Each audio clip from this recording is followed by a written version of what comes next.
जय हिंद। अपन आज से अपन लोग जो है वो आरबीएससी की 12th क्लास की भी भूगोल के चैप्टर लेने शुरू करेंगे। आज से अपन 12th क्लास की RBSC Rajasthan board 12th class वो भी अपन शुरू करेंगे आज। तो आज अभी जैसे कि 12th की और बोर्ड के एग्ज़ाम जल्दी आने वाले हैं, तो अपन केवल क्वेश्चन आंसर डिस्कस करेंगे। डिटेल में जाने के लिए अपने पास टाइम नहीं है, क्योंकि 1 मई से आरबीएससी के एग्ज़ाम शुरू होने वाले हैं। तो जो भी मेरे व्यूअर्स मेरा वीडियो देख रहे हैं वो कृपया करके अपनी अपनी किताबें खोल लें, क्योंकि बिना किताब खोले आपको इस बार समझ में नहीं आएगा। क्योंकि मेरे पीछे इस बार बोर्ड बिल्कुल भी नहीं है, तो बोर्ड नहीं है, तो इस बार अपन केवल क्वेश्चन आंसर डिस्कस करेंगे। तो मैं ऐसे ही आपको डिक्टेट करूँगा और आप उसको लिखते जाना। तो अपन शुरू करते हैं। आरबीएससी 12th क्लास का पहला चैप्टर ज्योग्राफी का है, मानव भूगोल, प्रकृति व विषय क्षेत्र। प्रकृति व विषय क्षेत्र। अब इसके अंदर जो है सबसे पहला जो बहुचयनात्मक प्रश्न है, यानी बहुत वन वर्ड आंसर है, जिसके अंदर अपने को केवल टिक मार्क लगाना है कि इन 4 में से ऑप्शन कौन सा सही है। क्वेश्चन आएगा, उसके 4 ऑप्शन होंगे, उसमें सही कौन सा है उसके अंदर अपने को टिक लगाना है। तो आपकी पहला जो चैप्टर है उसके अंदर सबसे पहला क्वेश्चन जो है वो है, आधुनिक मानव भूगोल के जन्मदाता कौन है। आधुनिक मानव भूगोल यानी मॉडर्न ह्यूमन ज्योग्राफी के जन्मदाता कौन है या फादर कौन है। इसके अंदर 4 ऑप्शन है, हम्बोल्ट, रीटर, रेडजेल या हिंगिटन। तो इसका सही आंसर जो है वो है रेडजेल। रेडजेल इसका सही आंसर है, आप लोग मार्क कर लें। दूसरा क्वेश्चन है, मानव भूगोल चंचल मानव और अस्थायी पृथ्वी के पारस्परिक परिवर्तनशील संबंधों का अध्ययन है। किसने दी है या किसने परिभाषित किया है। इसका भी जो 4 ऑप्शन है वो है रेडजेल, बी एलन सैम्पल, सी ब्लाश और डी जो है या द है वो है कार्ल सावर। तो इसका आंसर है ब एलन सैम्पल। एलन सैम्पल वो थे जिन्होंने मानव भूगोल चंचल मानव और अस्थायी प्रवृत्ति के पारंपरिक परिवर्तनशील संबंधों का अध्ययन किया है, ये इन्होंने परिभाषित किया है। तीसरा क्वेश्चन है, नवनित्यवाद के प्रवर्तक कौन है। इसके अंदर है ग्रिफिथ टेलर, बी ब्लाश, स मैकिंडर और द है हर्बर्टसन। तो इसका आंसर है सही ग्रिफिथ टेलर। पहला जो है ग्रिफिथ टेलर वो इसका सही जवाब है। उसके बाद में आता है चौथा क्वेश्चन, निम्नलिखित में से कौन से फ्रांसीसी भूगोलवेता नहीं हैं। पहला है ब्लॉश, दूसरा है ब्रुश, तीसरा है डिमाजिया और चौथा है रीटर। रीटर। तो इसका आंसर है द रीटर इसका आंसर है। द जो है रीटर वो इसका बिल्कुल सही जवाब है। रीटर इसका बिल्कुल सही जवाब है, चौथा वाला द पे जो है रीटर। उसके बाद आता है आरबीएससी के 12th क्लास के फर्स्ट चैप्टर का अति लघुरात्मक प्रश्न। ये पहला क्वेश्चन है, मानव भूगोल के त्रिसंकुलन के घटकों के नाम बताइए। तो इसका उत्तर है जैविक, अजैविक और सांस्कृतिक घटक। जैविक यानी जीने वाला, अजैविक यानी जिसके अंदर बिल्कुल जान नहीं है, और सांस्कृतिक यानी अपना रिलीजन, उसके घटक। ये तीनों घटक जो हैं वो त्रिसंकुलन के घटकों के नाम हैं इसके। नंबर 6 पे आता है, रेडजेल की पुस्तक का नाम बताइए। तो इसका आंसर है, रेडजेल की पुस्तक का नाम है एंथ्रोपोजियोग्राफी।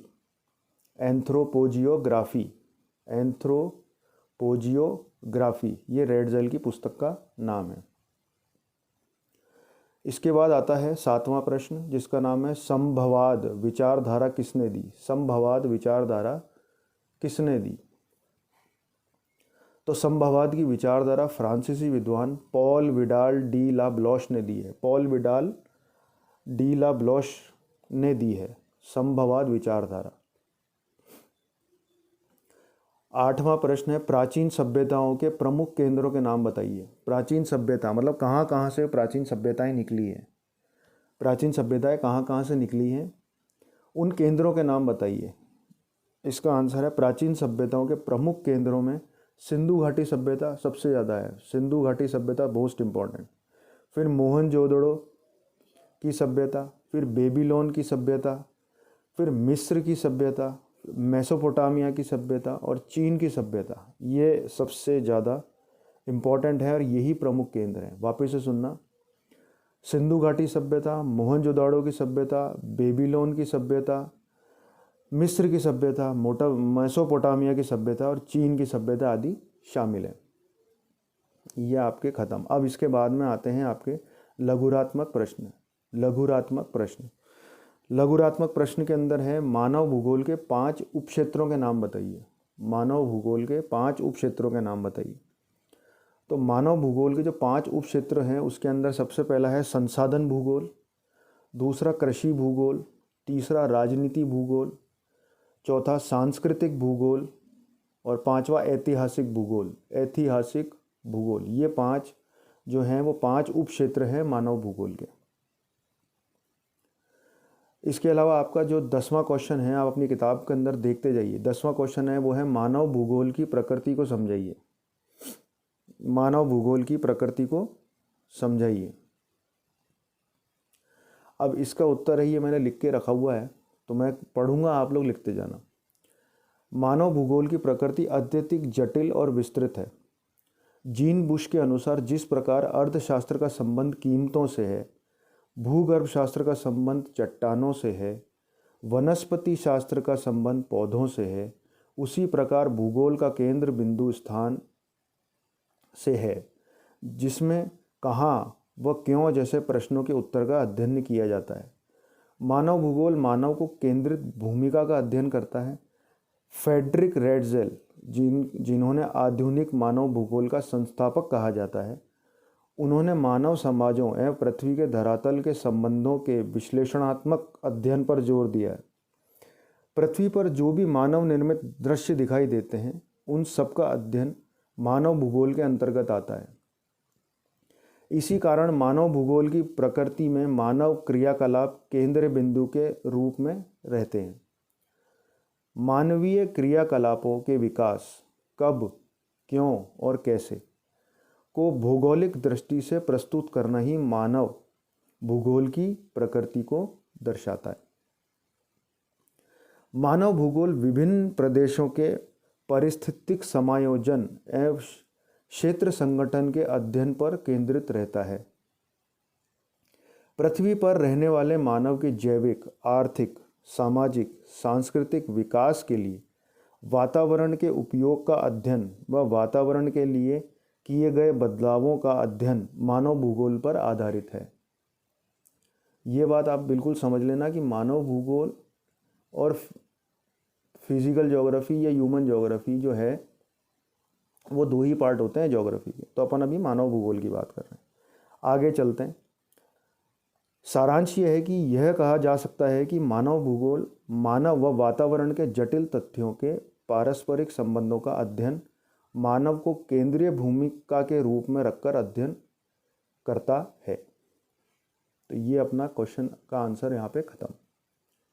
अब 11वां क्वेश्चन है आपका, मध्यकाल में मानव भूगोल के विकास को समझाइए। मध्यकाल में मानव भूगोल के विकास को समझाइए। अब इसका उत्तर क्या है? इस काल में नौ संचालन संबंधी कुशलताओं व खोजों तथा तकनीकी ज्ञान व दक्षता के कारण देशों तथा लोगों के विषय में मिथक व रहस्य खुलने लगे। उपनिवेशीकरण और व्यापारिक रुचियों ने नए क्षेत्रों में खोजों व अन्वेषणों को बढ़ावा दिया, जिससे विश्व के संदर्भ में विशाल ज्ञान का प्रसार हुआ।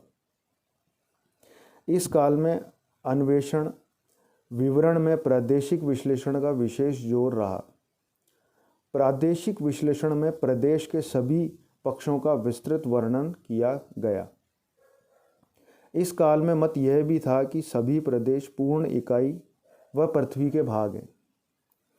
प्रदेशों की यह समझ पृथ्वी को पूर्ण रूप से समझने में सहायता करेगी। इसी प्रकार पर भौगोलिक अध्ययन किए गए। तो मध्यकाल में मानव भौगोलिक विकास को समझाइएगा, ये आंसर अपना यहाँ पे खत्म हुआ। अब अपने आते हैं निबंधात्मक प्रश्न, जो निबंध के रूप में बड़े क्वेश्चन है। निबंधात्मक प्रश्न जो हैं वो आए हैं। तो अब सबसे पहला जो निबंधात्मक क्वेश्चन है वो ये है कि मानव भूगोल के विषय क्षेत्र का वर्णन कीजिए। मैं जो आपको बोलता हूँ वो आप लिखते जाइएगा, क्योंकि इतना सब मैं बोर्ड पे लिखने में असमर्थ हूँ।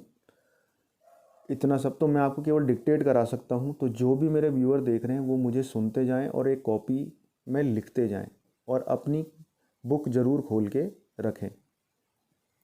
तो निबंधात्मक प्रश्न ये है, मानव भूगोल के विषय क्षेत्र का वर्णन कीजिए।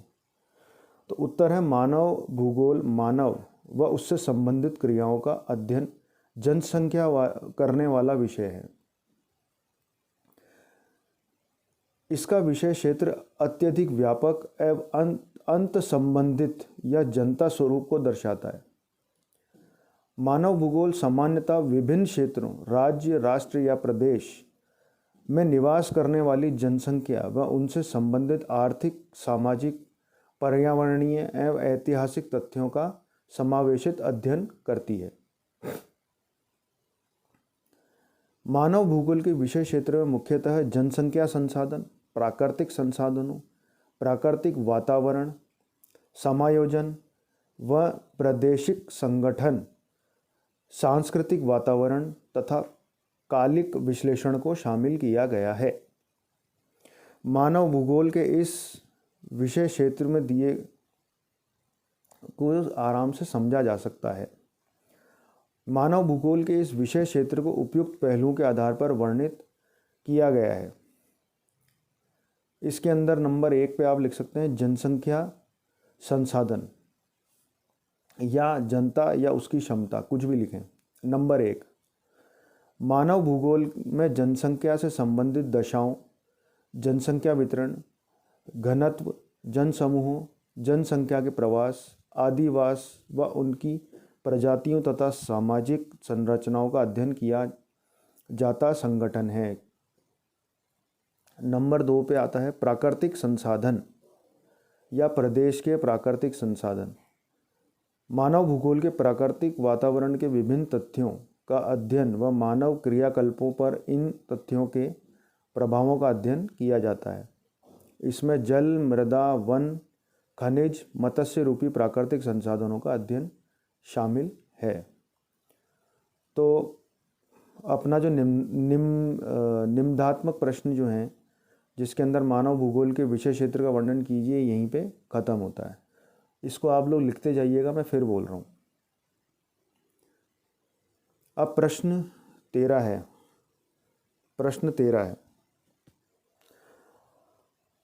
आधुनिक काल में मानव भूगोल के विकास को समझाइए। आधुनिक काल यानी मॉडर्न एज। आधुनिक काल को इंग्लिश में कहते हैं मॉडर्न एज। तो इसका आंसर है, आप लोग लिखते जाइएगा, इस काल की शुरुआत जर्मन भूगोलवेताओं हम्बोल्ट, रीटर, फेब्रेल, पेशेल, रिचथोफेन व रेडजेल ने की थी। इसकी मॉडर्न एज की। फ्रांस में मानव भूगोल का सबसे अधिक विकास हुआ। रेक्सन, विडाल डी ला ब्लॉश, रेक्सन, विडाल डी ला ब्लॉश, ब्रेश, डी मातन, डिमाजिया व फेब्रे ने मानव भूगोल पर कई ग्रंथ लिखे। अमेरिका व ग्रेट ब्रिटेन में भी मानव भूगोल का तेजी से विकास हुआ। अमेरिका में एलन सैम्पल, हिटिंगटन, बोमेन, कार्ल सावर, ग्रिफिथ टेलर एवं ब्रिटेन के हार्बर्टसन, मैकिंडर, रॉक्सबी तथा फलूअर ने मानव भूगोल के विकास में विशेष योगदान दिया। 20वीं सदी में मानव भूगोल का विकास सभी देशों में हुआ। फ्रेडरिक रेडजेल, जिन्होंने आधुनिक मानव भूगोल का संस्थापक कहा जाता है, ने मानव समाजों एवं पृथ्वी के धरातल के पारस्परिक संबंधों के विश्लेषणात्मक अध्ययन पर जोर दिया। इस काल में प्रारंभिक दौर में मानव वातावरण संबंधों का नित्यवादी, संभववादी व नवनित्यवादी विचारधाराओं के अनुसार अध्ययन किया गया। नित्यवाद में प्रकृति के संभववाद में मानव को अधिक प्रभावी माना गया। 21वीं सदी के आरंभ में नवनित्यवाद के अनुसार दोनों के पारस्परिक संबंधों में सामंजस्य पर जोर दिया गया। यह विचारधारा रुको व जाओ के नाम से भी जानी जाती है। रुको और जाओ, ठहरो और फिर निकलो के नाम से भी जानी जाती है। नवनित्यवाद के प्रवर्तक ग्रिफिथ टेलर थे। नवनित्यवाद के प्रवर्तक ग्रिफिथ टेलर थे। 1930 के दशक में मानव भूगोल का विभाजन सांस्कृतिक भूगोल एवं आर्थिक भूगोल के रूप में भी हुआ। विशेषीकरण की बढ़ती प्रवृत्ति के कारण मानव भूगोल की अनेक उपशाखाओं जैसे राजनीतिक भूगोल, सामाजिक भूगोल और चिकित्सा भूगोल का उद्भव भी हुआ। तो अपने ये क्वेश्चंस जो हैं वो तो ख़त्म हो गए, इनके आंसर मैंने आपको डिक्टेट करा दिए हैं। आप चाहें तो उसको आराम से सुन करके इनको आप कॉपी के अंदर नोट डाउन भी आप कर सकते हैं। इसके अलावा मैंने कुछ और भी वन वर्ड क्वेश्चन ढूंढे हैं, वो मैं आपको नेक्स्ट वीडियो के अंदर बताऊंगा। वन वर्ड आंसर है, नेक्स्ट वीडियो में बताऊंगा। तो जो भी लोग मेरे चैनल पे आए हैं वो लाइक, शेयर, सब्सक्राइब करना ना भूलें और साथ में बेल आइकन की घंटी बजाना बिल्कुल भी ना भूलें। जय हिंद।